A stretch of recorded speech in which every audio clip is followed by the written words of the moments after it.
Okay, good morning, and thank you for joining us at the first annual New Jersey Youth Transition Conference. My name is Chad Moitzen. I'm from Monmouth Cares.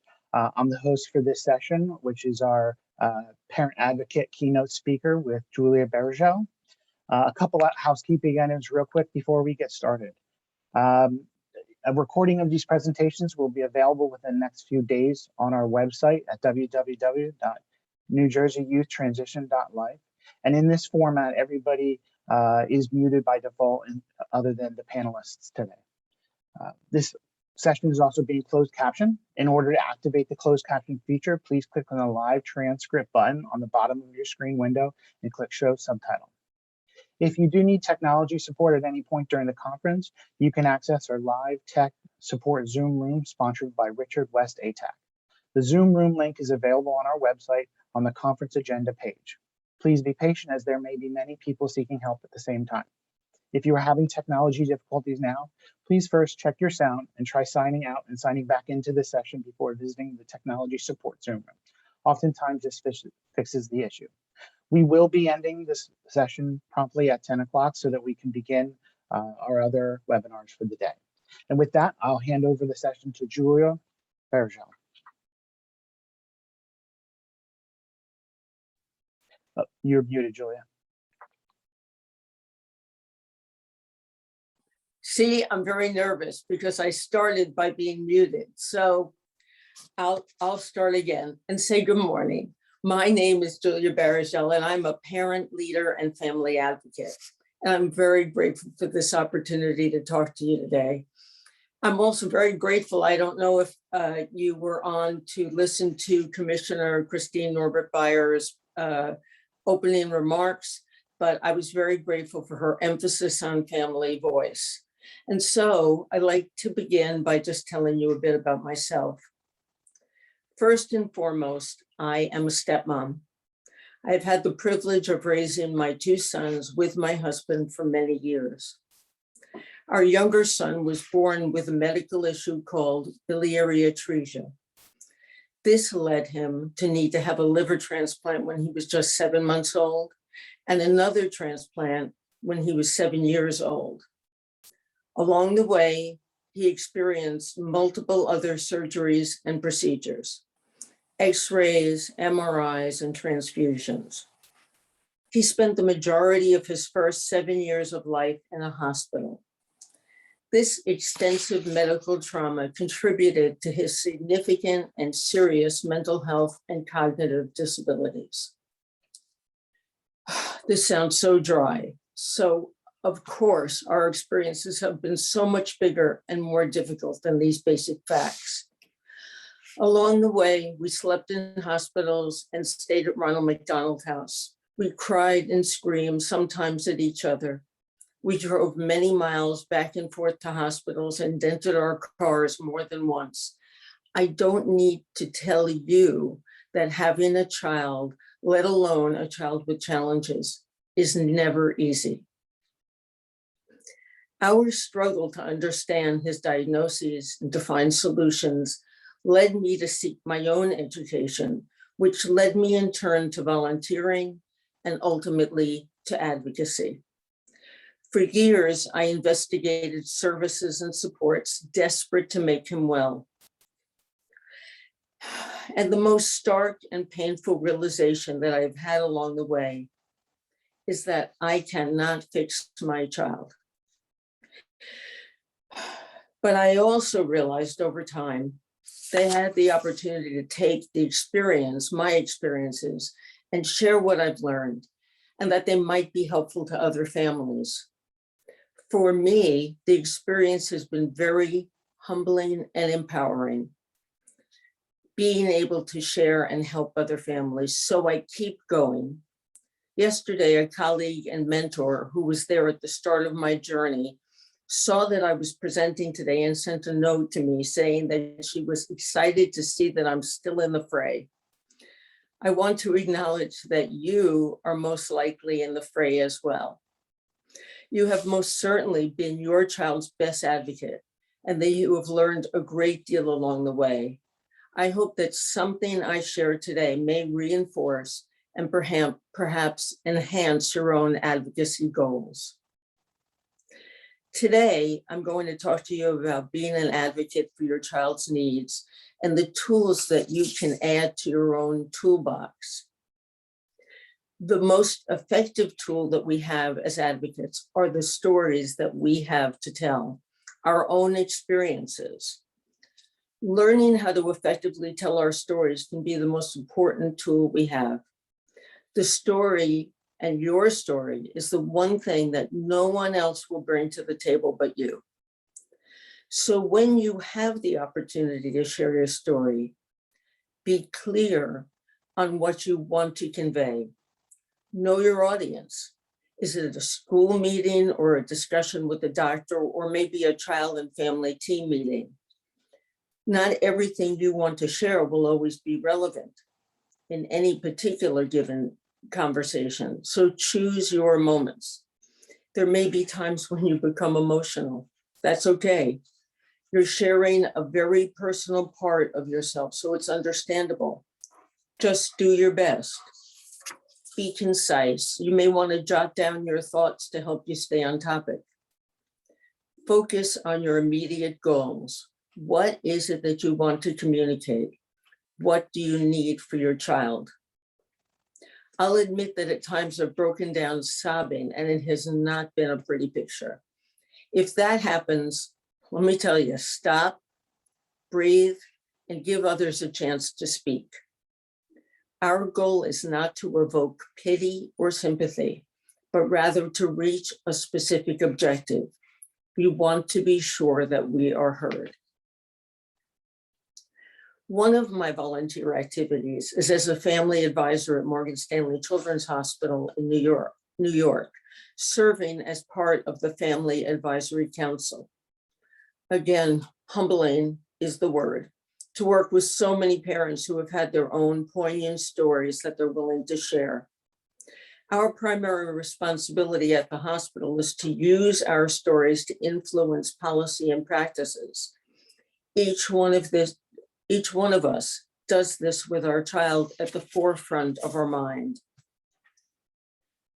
When our son was a child, we were receiving services from the Children's System of Care. The executive director of our family support organization at the time asked if I would be willing to join the Kayak. If you don't know what that is, that's the Children's Interagency Coordinating Council. I joined the one in our county. There's one available for every county. The state correctly requires that family and community voice be part of the Kayak model. But family members at that time were not consistently at the table.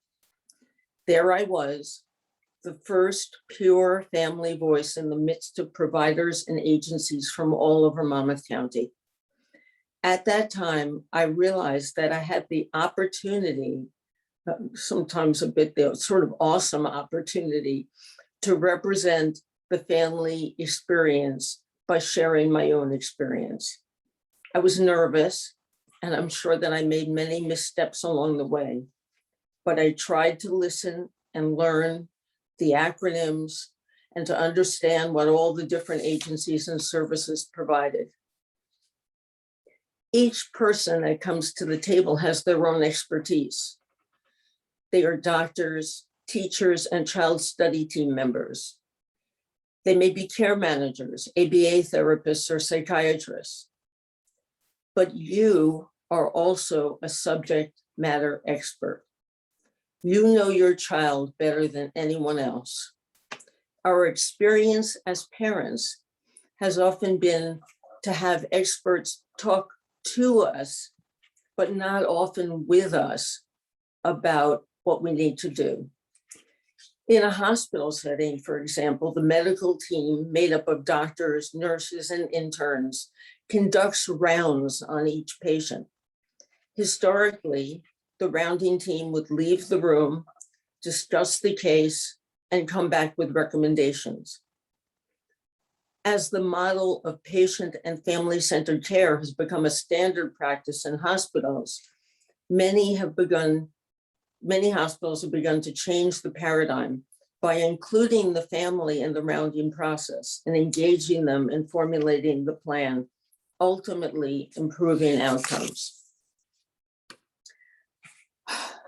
So that's a model I think we want to bring to the mental health and developmental disabilities world as well. I just want to share that after years of participation in the kayak, I was asked to be the co-chair, and I also served as the chair of the Education Partnership Subcommittee. I believe I was the first non-professional member in the state in both of these roles. So I like to think that my family of voice was appreciated. Still, we have to practice using our voice. Our passions often drive us, and it is our passion to support our children that leads us to advocacy. But it's important to remember that passion and anger are not the same thing. And this is a very difficult thing for me to say to you. Nobody hears an angry parent. I wish that wasn't true, but it is. It's not unusual to feel angry about what may seem to be slow progress or lack of services. But when we lead with our anger can drown out the very important things we have to say.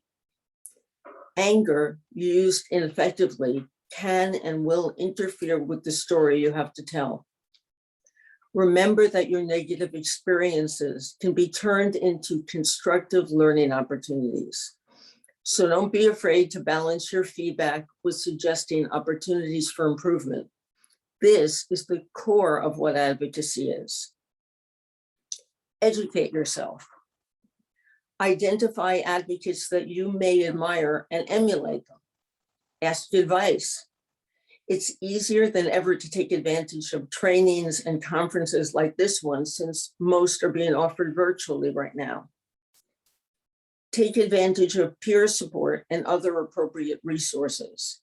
Some of the best information that I've learned has been from other parents in these types of settings.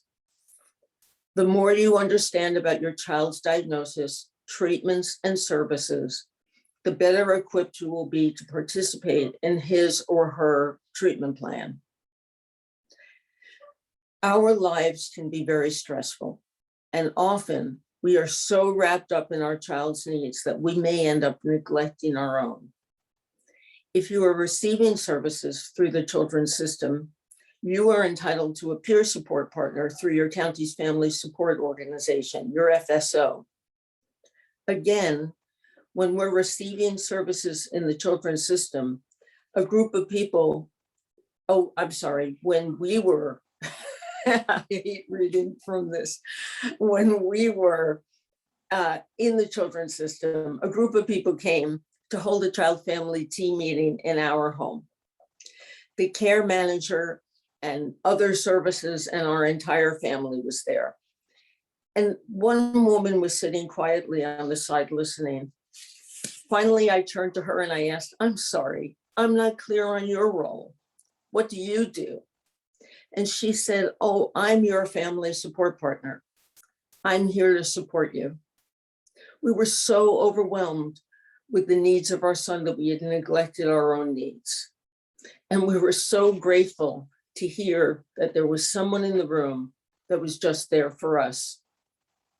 One of those moments when I broke down crying. Take advantage of support groups. Again, many are available virtually right now. And if needed, identify your own therapist and take care of yourself. I know that you hear this all the time, but it's critical. Besides your own therapy and support, carve out some time, no matter how brief, to do something that makes you happy. Read, listen to music, work on a craft, get a bit of exercise. Think of it as the fuel that you need to keep going, like the oxygen mask that you use before trying to put one on your child. A few more suggestions, though you may be way ahead of me and doing these things already, but I'm going to suggest keep a notebook. despite the availability of electronic medical records, it's helpful to write down the details that are coming at you all the time from very well-meaning people all around you. Track medications. Sometimes there are so many that are being prescribed by multiple doctors. Jot down names of programs or treatments that you may hear about. If you don't need them for yourself, they might be helpful for someone else. And don't forget to keep building your toolbox. Mine continues to serve me in a variety of settings. Now, I want to tell you just a bit more about where we all are on our own journey. Our younger son just turned 30. He continues to have challenges every day. And my husband and I are still advocating and searching for the best resources. He has received services for work, housing, and financial management. He has an ABLE account. And if you don't know what that is, ask your care manager or program manager. As an adult, he's had multiple psychiatric hospitalizations and a wealth of other adult services. We've learned more than we ever wanted to. I like to think that I've grown into an accomplished advocate. I hope so. Though I still cry occasionally as I tell my story, but I think I'm making it through this presentation. I'm still very involved in children's services. I chair the family support organization in our county, as well as the county mental health board, and I serve on other committees. And despite the difficult topics that we face, my work continues to fill me with satisfaction every day. Most importantly, wherever I sit at the table, I learn something new about options that may be available to help our son and our entire family. And of course, that's the underlying goal that I have, and that's the underlying thing that drives me. Finally, I want to reiterate the takeaways. Learn how to tell your story. We have the raw material, but we need to practice our presentation. You are a subject matter expert. You have your own credentials too. Nobody hears an angry parent. Telling our story in a more organized, concise manner will empower you and take the edge off the frustration that you feel. Educate yourself. The more you learn, the more effective your advocacy will be. Take care of yourself. And again, remember the oxygen mask. It's really important. And continue to build your toolbox. Everything you hear and experience adds value to you and to your family. Thank you so much for taking the time to attend and to join my session today. I appreciate this opportunity, and I wish you well on your continued journey. I know we have time left. I'm not sure if there's any questions, but I'm happy to respond. Well, thank you, Julia. And I've known Julia, and that was still powerful for me for just listening. So thank you very much. I think you've made the right choice to go without the PowerPoint and just let us absorb you. In this format, unfortunately, we don't have a Q&A feature. So we're not going to take questions, but certainly if you do want to reach out, you can reach out through the website to the presenters or really the organizers, and we can follow up with those presenters. Once again, this webinar will be available on the website, www.njyouth-transition.life for future viewing. While we take a little bit of a break before our next webinars starts to begin and getting into the resources for the day, just want to thank everybody and hope this is a great experience for you that opens up and builds your toolkit. So thank you very much, and we'll see you soon as the next webinar starts.